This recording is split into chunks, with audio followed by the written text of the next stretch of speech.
সব কমিউনিস্ট লিডাররা বসা, সামনে হুইস্কি, রেড ওয়াইন, অ্যালকোহল, মদের গ্লাস নিয়ে বসা। তা আব্দুল বাসিত আব্দুল সামাদ চোখ বন্ধ করলেন। ওই দিনকার তেলাওয়াতটা উনি চোখ বন্ধ করে করেছিলেন। উনি গেলেন যে হল রুমের ভেতরে বেলি ড্যান্স হয়, ওখানে ওনার বসানো হলো। সিঙ্গাররা যেখানে গান গায় ওইখানে উনি মাইক্রোফোনের সামনে বসলেন। আর আল্লাহর বললেন, আল্লাহ, আমার গলায় যত সুর আছে, যত মেলোডি আছে, ভয়েস আছে, সব সুরকে আমি উজাড় করে দিয়ে আজকে তেলাওয়াত করবো। তুমি আমার এই তেলাওয়াতের রিদম, এটার আকর্ষণ, এটার অ্যাট্রাকশন এই কমিউনিস্ট লিডারদের অন্তরের ভেতরে ঢুকিয়ে দিও। উনি চোখ বন্ধ করে ওনার গলায় যত সুর আল্লাহ দিয়েছে, যত সুরের ঝংকার তিনি পেয়েছেন, সব উজাড় করে উনি তেলাওয়াত শুরু করলেন। আউযু বিল্লাহি মিনাশ শাইতানির রাজিম। যতক্ষণ তেলাওয়াত চলেছে কেউ মদ খায় নাই, তাকিয়ে রইলেন, মন্ত্রমুগ্ধ হয়ে শুনলেন। আর সকলের চোখ দিয়ে তার করে পানি ছড়তে শুরু করলো। তেলাওয়াত শেষ, আব্দুল বাসিত চোখ খুললেন। চোখ খুলে দেখেন কেউ মদ খায় নাই, আর সবাই কান্না জর্জরিত অবস্থায় বসে আছে।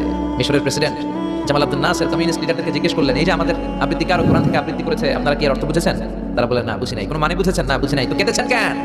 কমিউনিস্ট লিডাররা বলে, আমাদের অন্তরে অনেক জ্বালা, অনেক যন্ত্রণা, অনেক দুঃখ কষ্ট, এগুলোকে ভুলে থাকার জন্য আমরা রাতে বেলি ড্যান্স দেখি আর মদ খাই। এরকম কারি যদি আমাদের দেশে থাকতো, আমরাও প্রতি রাতে বেলি ড্যান্স না দেখে কোরআন শুনতাম।